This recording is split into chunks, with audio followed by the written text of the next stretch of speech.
Hello Radhe Radhe everyone, कैसे हैं आप सभी लोग। आज एस्ट्रोलॉजी के ऊपर कुछ कॉन्सेप्ट के ऊपर बात करने जा रहे हैं। जैसे आपका लग्न का स्वामी पूरे 12 घर में कैसा बिहेव करता है और उसकी क्या नेचर रहती, क्या क्वालिटी होती है और कैसा वो रिजल्ट देता है। तो जैसे फर्स्ट हाउस का स्वामी, लग्न का स्वामी अगर फर्स्ट हाउस में है तो सेल्फ के ऊपर अपनी चीज़, क्योंकि लग्न का स्वामी सेल्फ हो गया तो सेल्फ के ऊपर अपनी चीज़ों को लेके कहीं ना कहीं ज़्यादा डोमिनेट आएगा। अहम ब्रह्मास्मि वाली फीलिंग रहेगी, एटीट्यूड बहुत रहेगा उसके अंदर, चीज़ों को लेके एकदम फुल कॉन्फिडेंस रहेगा, सेल्फ रिस्पेक्ट बहुत ज़्यादा रहेगी। और बॉडी के ऊपर बहुत ज़्यादा एक मजबूत, और एक कहा जाए कि आप उस पर्सन को देख के कह सकते हैं कि एकदम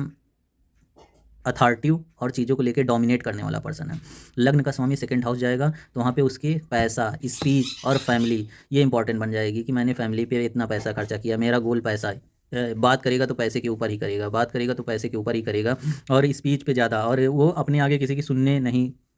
सुनेगा नहीं और अपने आगे किसी भी चीज़ को मानेगा नहीं। अपने आगे सबको समझाने की कोशिश करेगा लग्न का स्वामी अगर सेकंड हाउस में जाए। लग्न का स्वामी थर्ड हाउस में जाता है तो अपनी स्किल हो गई, शॉर्ट टर्म ट्रेवलिंग हो गई, इन चीज़ों के लेके बहुत ज़्यादा बात करेगा, अपनी स्किल अपनी, क्योंकि पुरुषार्थ का भाव है थर्ड हाउस, तो अपने पुरुषार्थ से लेकर कि मैंने ये किया, मैंने ये चीज़ की, मैं यहाँ पे जिम्मेदारी उठाया हूँ, और छोटी छोटी यात्राएं उन पे बात करेगा। अपनी नई रिसर्च या कहा जाए नए कामों के ऊपर काम करेगा कि मैंने ये शुरू किया है, इस मैंने न्यू रखी है। थर्ड हाउस एक तरीके से एंट्री ऑफ गेट है, तो कहेगा मैंने यहाँ से ये गेट खोला है। ठीक है। लग्न का स्वामी फोर्थ हाउस होगा तो वो समाज, परिवार, घर, फैमिली के लेकर करता रहेगा। अगर यही शनि होगा ना तो उसे क्रेडिट भी नहीं मिलेगा, फिर भी वो करता रहेगा। यही जुपिटर होगा तो कहेगा कि मैं समाज के प्रति ये प्रिंसिपल हैं, घर के प्रति ये प्रिंसिपल हैं, और घर से रिलेटेड, परिवार से रिलेटेड, क्योंकि समाज भी फोर्थ हाउस बनाता है, वहाँ पे चीज़ें डिपेंड करती हैं, वहाँ पे ज़्यादा डोमिनेट होकर प्रेजेंट करेगा। लग्न का स्वामी फिफ्थ हाउस आ जाएगा तो वहाँ पे अपने इंटेलिजेंस, और एक तरीके से इंटेलिजेंस हो गई अपनी चीज़ों को लेके, एक रिसर्च, एक अपनी एजुकेशंस, लव्स और पर्सनल ग्रोथ से रिलेटेड हॉबी कि जो एक तरीके से आपने अंदर से जो इच्छाएं हैं उन पे ज़्यादा काम, रोमांस के लिए काम करेगा और उन चीज़ों पे बहुत पावरफुली वहाँ पे डोमिनेट करेगा। लग्न का स्वामी जैसा फिफ्थ के बारे में बताया कि वहाँ पे अपनी चीज़ों के बारे में ज़्यादा डोमिनेट, प्रॉब्लम सॉल्व कैसे होगी उसके बारे में, इंटेलिजेंस, क्रिएटिविटी के बारे में ज़्यादा ध्यान देगा। लग्न का स्वामी यही सिक्स हाउस में होगा ना तो वो पर्सन रोग, बीमारी कुछ ना कुछ शरीर में लगी रहना, पैसा खर्चा होते रहना, रोग, ऋण, शत्रु, इन चीज़ों में वो फंसा रहेगा कहीं ना कहीं, क्योंकि ये हाउस है डेली चैलेंजिंग वाली चीज़ें, वो डेली रूटीन वाली चीज़ों में वो काम करता रहेगा। बीमारी से रिलेटेड कुछ ना कुछ चीज़ें काम करता है, उसका फोकस ऑफ चीज़ें का, नौकरी भी हो सकती है कि मुझे नौकरी ही चाहिए, मुझे नौकरी ही चाहिए, मुझे नौकरी ही चाहिए, या उसकी कुछ ना कुछ वहाँ पे तीनों प्रॉब्लम में कहीं ना कहीं लगी रहेंगी। जैसे कुछ बीमारियाँ लगी रह सकती हैं, कुछ स्मॉल ऑफ कर्जे लगे रह सकते हैं, कुछ अपनी डेली रूटीन से रिलेटेड नई चीज़ें हमेशा करते रहेगा। लग्न का स्वामी सेवेंथ हाउस होगा ना तो वो opposite partner, other person attract, और कोई भी कार्य के लिए किसी क्या हमेशा साथ होना जरूरी है उसके साथ, कि अगर ये साथ रहें तो मेरा काम, ये काम हो जाएगा। भले उसकी साथ की ज़रूरत नहीं है पर उसके दिमाग में हमेशा साथ नाचता रहेगा कि ये पर्सन अगर साथ रहेगा तो मेरी ये चीज़ें साथ सॉल्व होंगी, ये पर्सन मेरे साथ रहेगा तो मैं ये काम कर लेता, अगर ये साथ चलते तो मेरा ये काम हो जाता, हमेशा साथी की तलाश में। लग्न का स्वामी एट्थ हाउस में होगा तो गोपनीयता,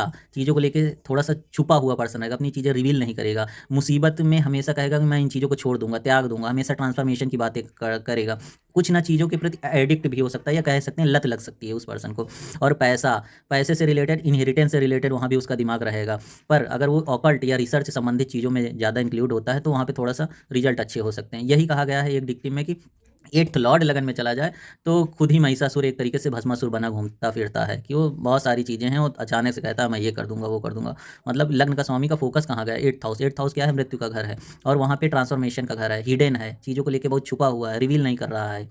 लग्न का स्वामी नाइन्थ हाउस जाएगा तो अपने प्रिंसिपल, फादर, धर्म, मंदिर, इनसे रिलेटेड नियमों को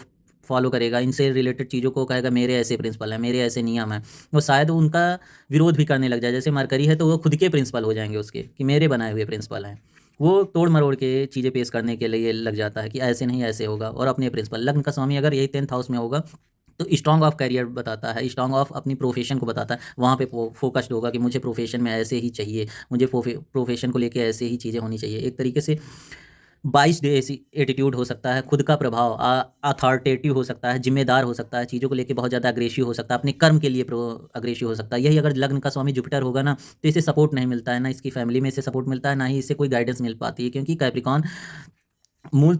एक तरीके से हाउस एक तरीके से 10th हाउस है, तो वहाँ पे कैप्रिकॉर्न का रिजल्ट है और डिबिलेटेड होता है जुपिटर, भले किसी भी राशि का हो, तो वहाँ पे उसे समझने वाला कोई नहीं मिलता है कि उसका स्वभाव क्या है, और वो हमेशा डिसएग्री मोड पे रहता है कि मेरी इनसे नहीं बनती, थॉट नहीं मैच करते हैं। लग्न का स्वामी जब 11th हाउस में होता है तो डिज़ायरफुल होता है, चीज़ों को लेके मेरी ये इच्छा है, मेरी ये खुशी, एक सोशल सर्कल है, मेरा ऐसा सोशल सर्कल है, उन पे ज़्यादा ध्यान देगा और वहाँ पे फोकस्ड हो जाएगा कि मैं दोस्तों के लिए इतना किया हूँ, मैं दोस्तों के लिए वो किया हूँ, मैं यहाँ से पैसा बना सकता हूँ, मैं दोस्तों से प्रॉफिट कमा सकता हूँ।